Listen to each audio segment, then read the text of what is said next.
What is happening, ladies and gentlemen? My name is Ty. Behind the camera and in front of the camera is the 2023 Audi S3. This one happens to be in the Premium Plus trim level with the technology and fine Nappa leather packages. So we have a very nicely equipped S3 to take a look at today, and we're going to look at all of the features this vehicle has to offer inside and out. You're going to want to make sure to stay tuned to the end of the video though, because I'm going to strap this GoPro to my head and we're going to take a little test drive with this vehicle, and I'll let you know how it drives. Well, we'll get straight into the features here with the headlamps. So full LED units come standard as of 2023 for your high and low beams, your turn signals, and daytime running lights. Looks very nice, all illuminated. You also have headlight washers up front too. Parking sensors that span the front bumper, and some nice silver trim since we do not have the black optic package on this vehicle. So you see some right over here towards the side, and a very nice, sort of elegant looking grille on this vehicle with the silver accents. We got the nice big Audi rings and the S3 badge on the passenger side.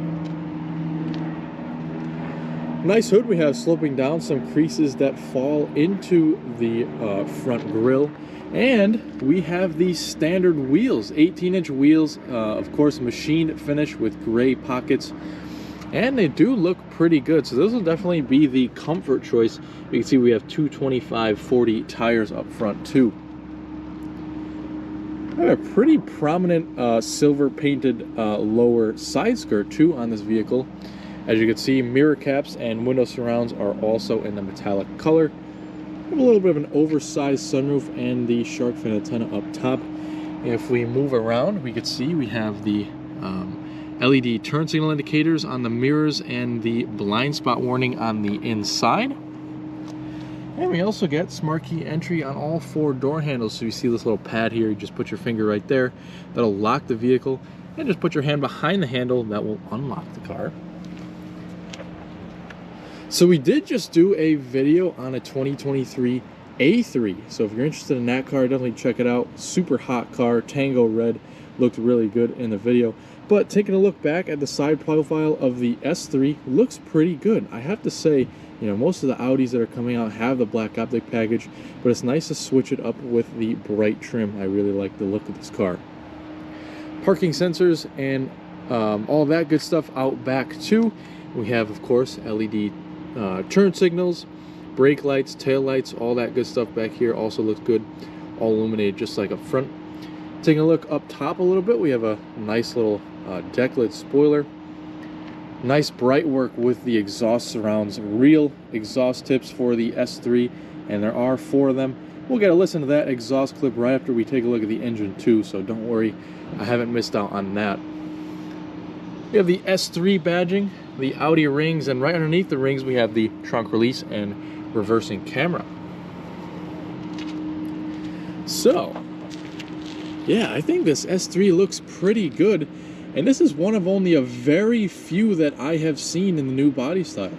What do you guys think about the styling? Let me know in the comments. So, popping the hood on the 2023 S3, we get a 2-liter turbocharged inline 4 that's good for 306 horsepower, 295 pound-feet of torque. So pretty good numbers for a small vehicle like this, and we'll definitely test out the acceleration when we get it out on the road. Quattro oil drive, of course, is standard, and we do have a 7-speed dual clutch automatic transmission. You can see very easy access to your engine oil dipstick, oil adding, and the oil filter. So if you like to do that stuff at home, very easy to do so.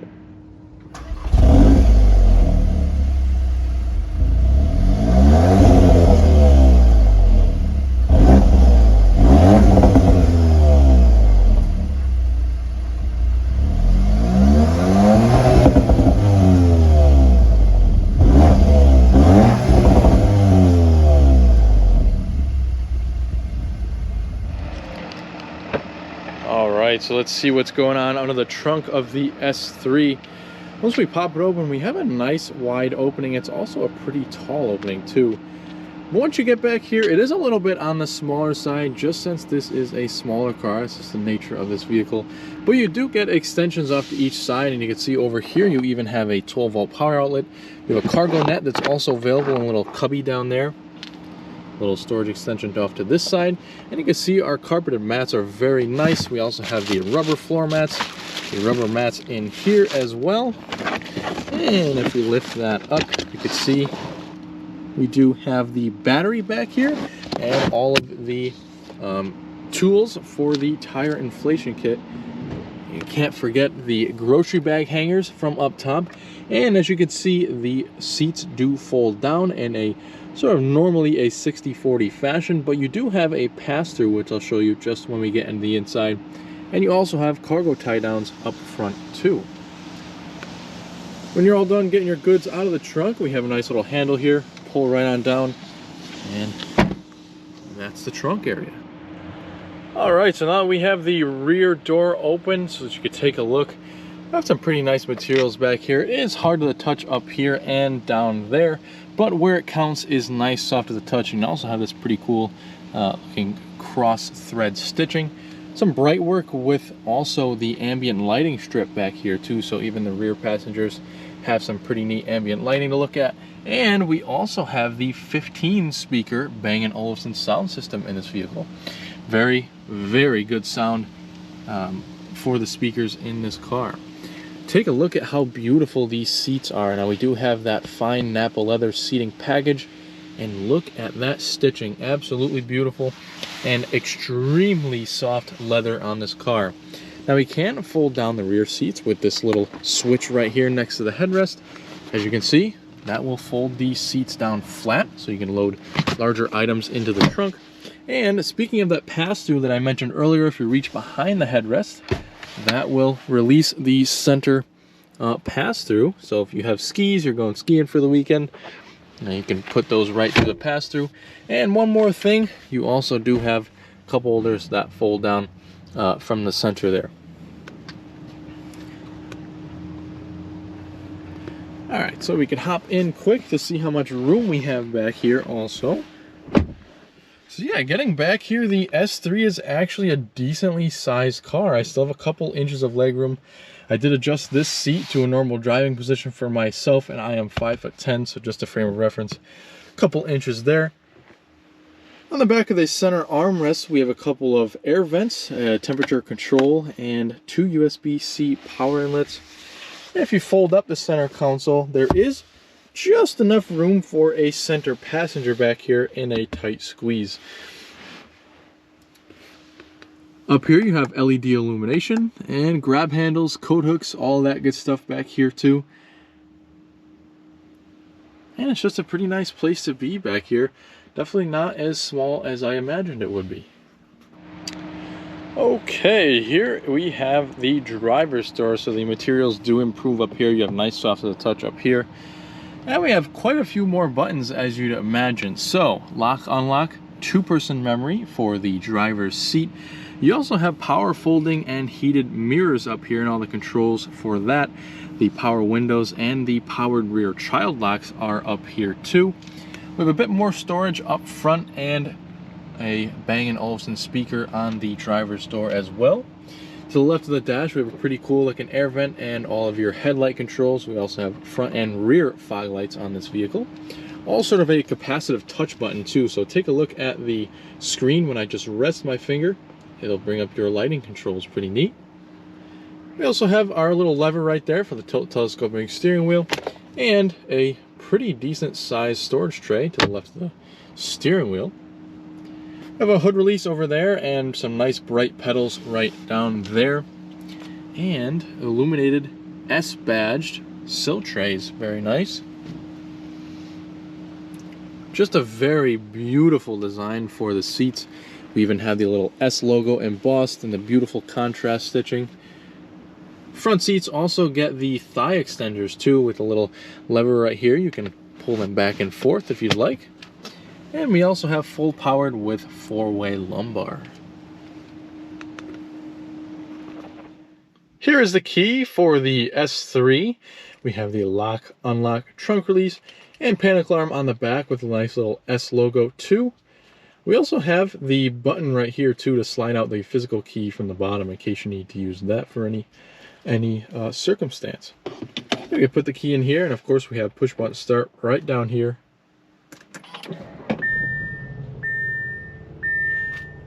And the 2-liter turbocharged inline 4 roars to life. Now we can first check out the steering wheel. Very nice materials on the steering wheel. We have sort of the dimpled leather on the sides and smooth leather on top and on the bottom. Little S logo down at the bottom too, and we also have paddle shifters that are mounted to the steering wheel. All of these buttons control the virtual cockpit, and all of these are for your media. So we have a sort of programmable button, which you go in the MMI screen and sort of set up what you'd like that button to do. They give you a couple of different settings to do that. You also have Bluetooth phone controls, voice commands, skipping for different songs, and up and down for the volume on the radio. Taking a look behind the steering wheel, we do have a couple of stalks to the left, one being for your turn signals, automatic high beams, and to turn on and off your lane keep assist, and the lower one for your adaptive cruise control. And to the other side, of course, we have the wipers. Now the upper dash is nice and soft to the touch. We even have a larger speaker up top, and we get some more of that pretty cool stitching too. And we'll kind of circle back to our virtual cockpit.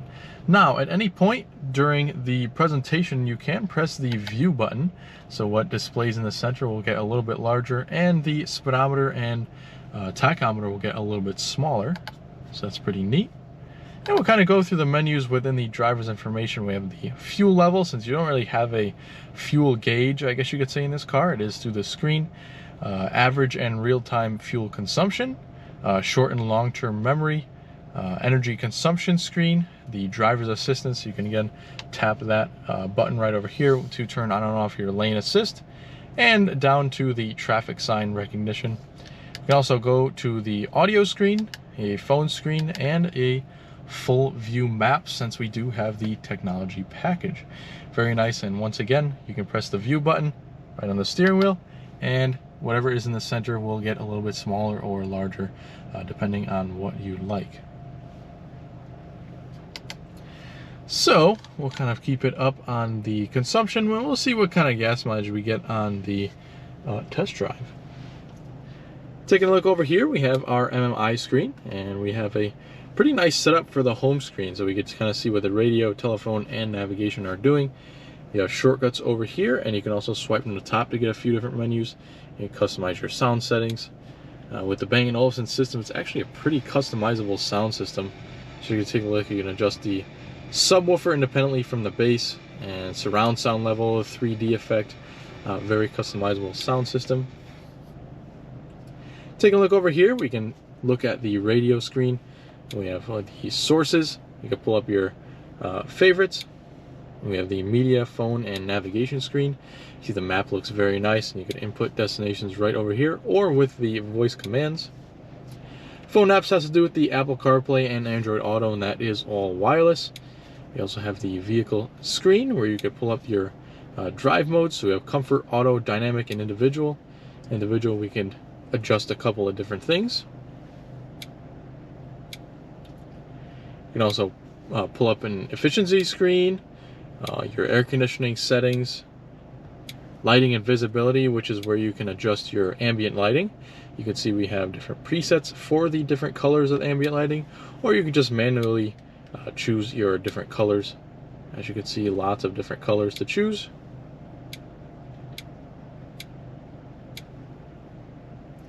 We have parking aids and driver's assistance here. Lots of different driver's assistance functionalities on this vehicle. If you go back, you have your settings and things like that, and favorites for the system as well, and it'll pop up over here too with your favorites. We have our general settings over here too, our displays and brightness. We can also change the look of the virtual cockpit, which is pretty neat. Very nice kind of hockey stick design for the sportiness. And then just sort of a more standard screen, you know, more of a traditional layout. We're going to keep it on the dynamic screen right there, since that's pretty cool when the RPMs raise. That's pretty neat style of gauges there. We'll leave that up for our test drive too. We also have various things we could change around with the connected devices, sound system, all of that good stuff within the settings. Over here we have a couple of different things where you could purchase different apps. You have different reminders, messages come up for servicing, and you can also set up different users for this car in case you have more than just yourself driving it. Down below we have a nice, simple dual zone climate control. You can see we have our heated seats to either side, air conditioning settings over here, and our defrosters, auto and sync for the climate.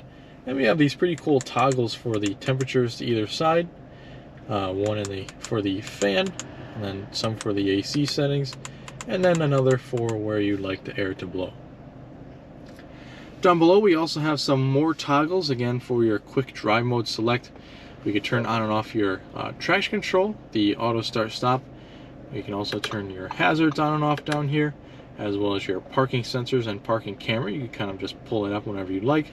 And this vehicle also does have the auto parking technology, so that is the button to activate that. We do have some storage down here with a wireless charging pad and 2 USB-C outlets. I have our nice center console down here with our shifter, so I'll show you how that works. It goes straight down into drive.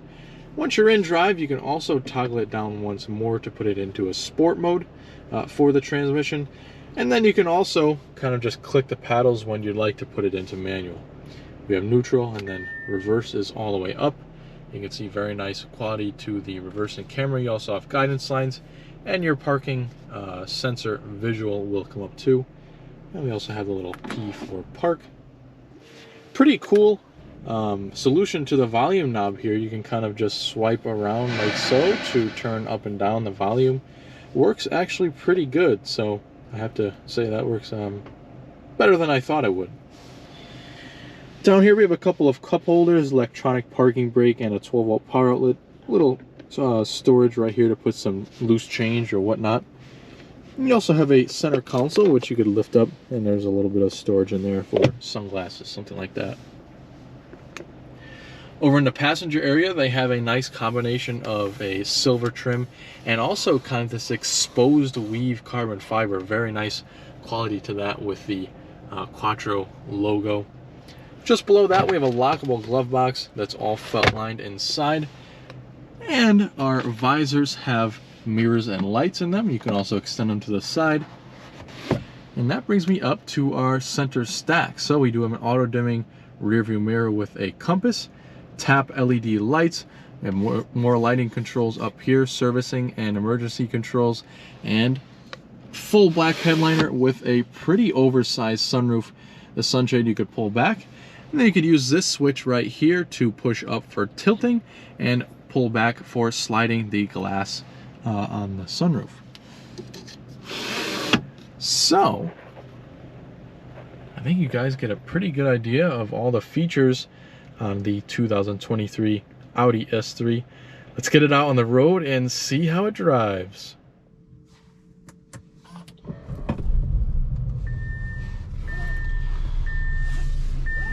Let's see what it's like to drive this S3. Now, first time I have ever driven one of these new generation S3s. This is actually the second model year it's been out, but I think at our dealership it's only been like the second or third S3 that we've gotten in. You know, huge thanks to the semiconductor shortage for that. But a little overview of our test drive. We are going to bounce back and forth between comfort and dynamic driving modes. Just for the sake of that, I'm going to leave this screen up so that you could see what mode we are in. But to start things off, we're going to go onto this dead end here and see how the turning circle is, so that those of you who are watching the video, if you go to the city a lot, or maybe you even live in the city, you can see how easy it is to get in and out of the parallel parking spots and whatnot.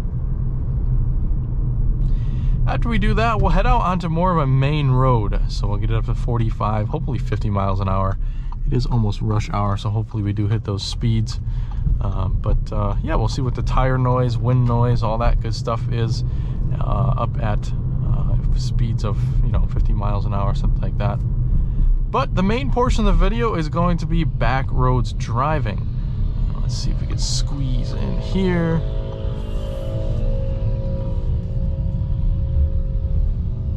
Yeah, really good turning circle for this vehicle. But yeah, back to the back roads portion. Yeah, so we're gonna get out on the back road. We'll of course get an acceleration clip. The way I like to do it is, get the car up to about 25 miles an hour. Have it in a sporty transmission setting, but still in automatic. We'll then hit the gas, see how fast the transmission reacts to the sharp throttle input, and see how fast it also gets up to 60. And then we will have it on the real sort of back road portion. So very twisty, turny roads, also pretty bumpy roads, lots of elevation change, and so it should be a pretty fun test drive. So I encourage you guys to stay with us.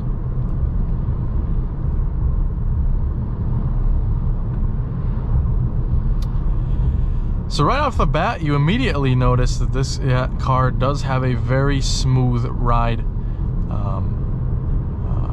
over the sort of straight pavement, not a whole lot of bumps.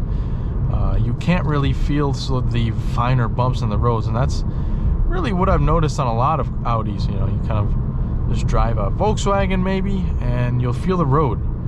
With the Audi, you really don't feel the road all that much, which is pretty awesome.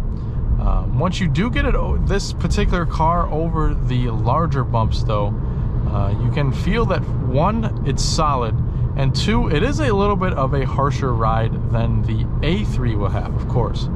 So definitely more of a sport-oriented suspension over the A3. Now, having driven the A3 just over a week ago, it's pretty fresh in my head, so we'll be able to make a pretty good comparison between these two cars.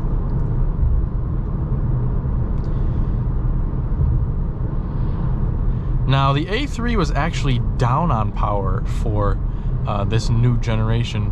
However, that's not true with the S3. We actually have quite a bit more power than the outgoing generation of the S3 at 306 horsepower for a particular car. So we'll put it into dynamic. You can see that the transmission automatically goes into a sporty mode. We'll get it up to 25 and punch it.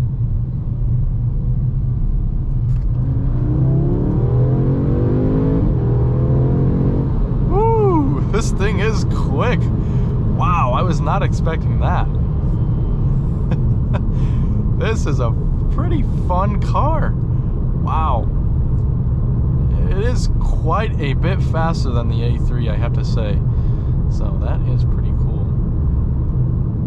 And a pretty good sound from that Turbo 4 too. Pretty throaty noise. Now I believe there is some sort of sound enhancer that brings noise into the cabin when you put it into dynamic mode. My Volkswagen GLI also had the same thing, and I thought it sounded pretty good. But you could definitely hear the difference between comfort and dynamic modes. Also, a pretty big difference is the steering weight. Definitely weightens up quite a bit when you put it into dynamic mode versus comfort. The comfort mode is actually pretty light. So, just kind of moseying around or going to work in the morning, you want a nice light steering feel, you got it. But then once you switch it into dynamic, it immediately firms up pretty good. That's pretty awesome. Of course, that does alter the throttle response as well. But yeah, the main difference there, I think, is the steering feel. That's pretty impressive.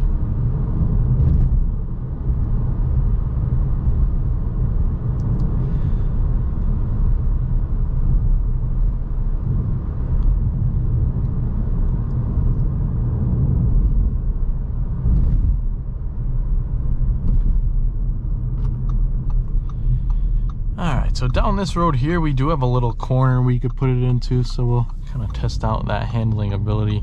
We're not going to go crazy, but just to get a small feel for the handling on this car.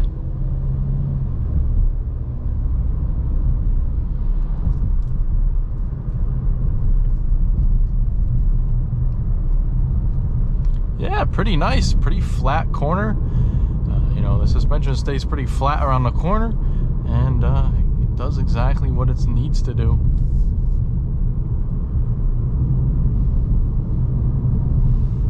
Yeah, this is pretty fun for the back roads.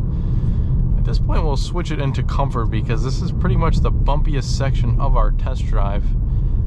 And let's see how the suspension does.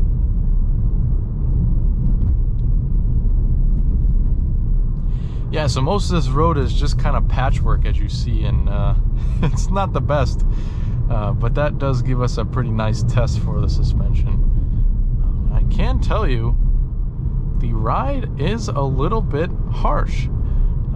Definitely very solid, very, very solid, but you definitely feel all the bumps.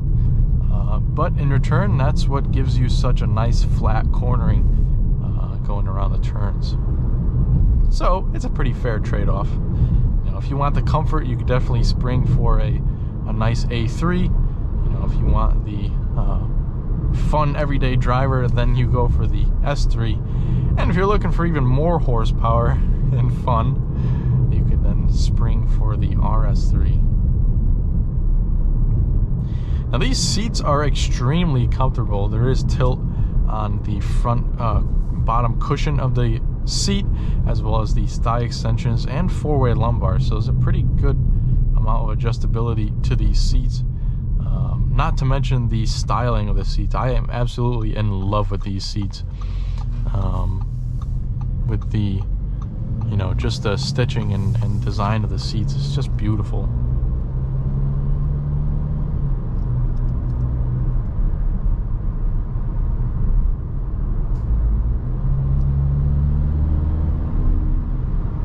Yeah, you can definitely feel the difference between comfort and dynamic with the acceleration too.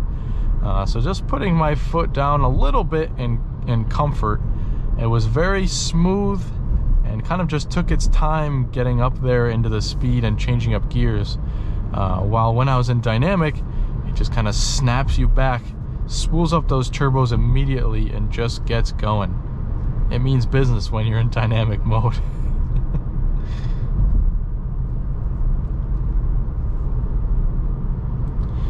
And if we do have a clear road up here, for the heck of it, we'll put it into dynamic again and get another acceleration. And this time we'll use the paddle shifters. I'll just leave it in second gear and see what we can do. The DSG is just lightning fast too, the transmission. Alright, so just kind of rounding out our test drive and the video for that fact. I really enjoyed this S3. I've always thought it was a really good size car, and the S3 was actually the first Audi that I've ever driven. So I kind of have a little bit of a soft spot for the S3. I think it's a perfect size for me, at least. You know, I don't have any kids. Even though, you know, maybe if you have one or maybe two kids, it might be suitable for you still. But really good size for me, great handling, great acceleration, and it's just a very stylish looking car. Maybe I would like the little bit bigger wheels, you know, the 19-inch black optic wheels in this car, but this is a very nice spec'd out car that we got to show off. So, to end the video, thank you very much for watching, and I hope you have enjoyed the S3 just as much as I have. And I also hope you stay with us here on Ty Drives for more videos just like this one.